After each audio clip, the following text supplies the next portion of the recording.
ایسا بلا مبالغہ دعوت اسلامی ایک لاکھوں افراد پر مشتمل ایک تنظیم کا نام ہے، پر ایک طبقہ ایسا بھی ہے وہ ان کو نہیں سمجھ میں آتا.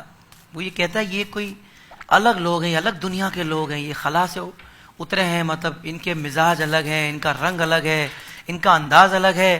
دنیا کسی بھی شعبے میں آتی ہے، دنیا جہاں کھڑی ہوتی ہے یہ اس لائن پہ پیچھے نہیں کھڑے ہوتے، یہ اپنی لائن الگ سے شروع کرتے ہیں. کوئی بھی کام، کوئی بھی شعبہ ہو. تو یہ اس بارے میں کیا آپ کہیں گے؟ یہ ارشاد فرمائیے گا، ساتھ یہ بھی ارشاد فرمائیے گا کہ کیا کوئی بندہ دعوت اسلامی میں آ کر کیا دنیاوی ترقی نہیں کر سکتا؟ کوئی رکاوٹیں آ جاتی اس کے آگے؟ وہ کیوں اتنا ایکسٹریم سمجھتے ہیں دعوت اسلامی کو؟ اصل میں کسی بھی چیز کو دور سے جب آپ دیکھتے ہیں نا جی، تو پھر آپ کو بہت ساری چیزوں کی بدگمانی ہو جاتی ہے. جب آپ کسی چیز کے اندر آ جاتے ہیں، اس کو اندر سے آ کر دیکھتے ہیں تو غلط فہمیاں دور ہوتی ہیں. دعوت اسلامی کے بارے میں ایسا اتنی بار ہوا ہے کہ گنتی مشکل ہے کہ جتنے لوگ فیضان مدینہ آئے یا ہماری باتیں سنی کہتے ہیں ہم تو کچھ اور سوچتے تھے، ہم تو کچھ اور سمجھتے تھے آپ کے بارے میں. اچھا ہم تو ہمیں پتہ ہی نہیں تھا آپ اتنا بڑا کام کر رہے ہیں. جب ہم اپنی باتیں بتاتے ہیں، اپنا کام بتاتے ہیں تو وہ کس کو کہتے ہیں نا کہ دم بخود ہو جاتے ہیں کہ اتنا بڑا کام دعوت اسلامی کر رہی ہے، ہمیں تو اندازہ نہیں تھا. تو بات وہی ہے کہ جب آپ دور رہیں گے تو آپ کے ذہن میں وسوسے آئیں گے. اچھا رہی بات دعوت اسلامی کوئی الگ تحریک ہے تو ہم کو چھپے ہوئے تو ہے نہیں. 24/7 مدنی چینل چل رہا ہے. آپ دیکھیں کون سی ایسی بات ہے جو کنٹروورشل ہو، جو وائلنٹ ہو، جو نفرتیں پھیلانے والی ہو، جو کسی کی مخالفت والی ہو. ہم تو اللہ رسول کی بات کرتے ہیں، عشق رسول کا پیغام دیتے ہیں اور دنیا بھر کے لوگ بدل رہے ہیں. اصل میں مجھے ایسا لگتا ہے جو یہ کہتے ہیں نا کہ دعوت اسلامی الگ ہے، ایسا لگتا ہے وہ بیچارہ خود الگ ہے. حقیقت تو یہی ہے، اس کو ایسا لگ رہا ہے وہ خود کچھ الگ ہے. اگر نبی پاک کی غلامی جس کے دل میں ہے، عشق رسول جس کے دل میں ہے، جو اللہ کے قریب ہونا چاہتا ہے، وہ تو امیر اہل سنت کو دیکھ کے کہتا ہے یہی وہ راستہ ہے جس کے ذریعے میں اللہ کے قریب ہو جاؤں گا. اتنی پیاری باتیں، اتنی محبت والی باتیں. تو دعوت اسلامی از ناٹ ڈفرنٹ تھنگ. اچھا مزے کی بات یہ میں تو ابھی آپ کو مثال دی، بابا بھی اسی علاقے کے ہیں، آپ بھی میرا خیال ہے شاید سٹارٹ ہم سب کا اسی ایریا سے، خارا در والے ایریا سے. دعوت اسلامی اگر اولڈ ایریا سے، خارا در سے، کراچی کے ایک چھوٹے علاقے سے چلی ہے تو وہیں رہتی. پھر دوسری بولی والے نے کیسے قبول کیا؟ نہ صرف پنجاب میں، نہ صرف سندھ میں، نہ صرف بلوچستان میں، نہ صرف کشمیر میں، پاکستان سے آگے نکلے تو ہندوستان میں، بنگلہ دیش میں، اور آگے چلیں تو یورپ کے اندر، افریقہ کے اندر، امریکہ کے اندر.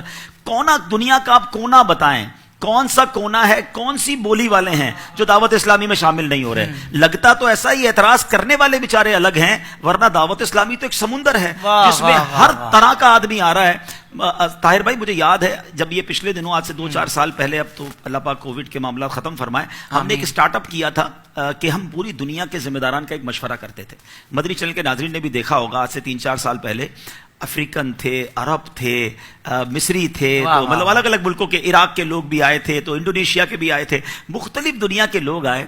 میں سوچنے لگا یہ امیر اہل سنت پر اللہ تعالیٰ کا کیسا کرم ہے، سرکار علیہ الصلوۃ والسلام کی کیسے نظر عنایت ہے کہ وہ ایک دربار مصطفیٰ تھا صلی اللہ تعالیٰ علیہ وسلم. جب مختلف قوموں کے لوگ آتے تھے، عرب و عجم کا فرق مٹھایا میرے آقا علیہ الصلوۃ والسلام نے. اور آج امیر اہل سنت نے نبی پاک کی وہ سچی غلامی اختیار کی کہ افریقن کے ساتھ انگریز بیٹھا ہے، انگریز کے ساتھ جناب عراقی بیٹھا ہے، عراقی کے ساتھ انڈونیشین بیٹھا ہے، پنجابی کے ساتھ سندھی بیٹھا ہے، سندھی کے ساتھ بلوچی بیٹھا ہے. یعنی قومیت کو ختم کیا، رنگ و نسل کو ختم کیا، سب کو اسلامی بھائی بنا دیا، سب کو اسلام کی خوبصورت تصویر میں پرو دیا. تو اور کیا آپ دعوت اسلامی کو الگ کہیں گے؟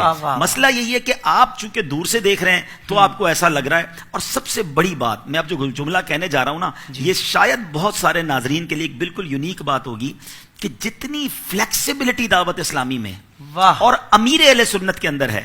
طاہر بھائی آپ بہت بڑے بڑے لوگوں سے ملتے ہیں، آپ بڑی خانقاہوں میں گئے ہیں، آپ بڑے اداروں میں جاتے ہیں نعت پڑھنے کے لیے.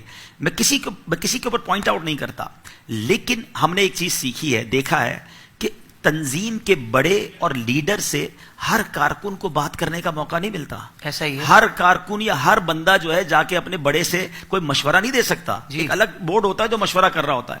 یہ واحد شخصیت ہے امیر اہل سنت جو خصوصی مدنی مذاکروں میں کسی نے بھی مائک اٹھانا ہے اٹھائے، چاہے وہ جامعۃ المدینہ کا کوئی طالب علم کیوں نہ ہو، جو بات کرنی ہے امیر اہل سنت سے کر لیتا ہے، جو مشورہ دینا ہو وہ دے دیتا ہے. یعنی اتنی فلیکسیبلٹی. اور پھر ماشاءاللہ دنیا بھر کے جب مشورے آتے ہیں تو دعوت اسلامی میں کتنی تبدیلیاں آ رہی ہیں وہ آپ کے سامنے ہیں. تو اگر آپ دعوت اسلامی میں کوئی کمزوری پاتے ہیں، ہم آپ کو دعوت دیتے ہیں، آپ ہمیں مشورہ دیں. ہم الحمدللہ بہتر ہونا چاہتے ہیں، ہم اور آگے بڑھنا چاہتے ہیں.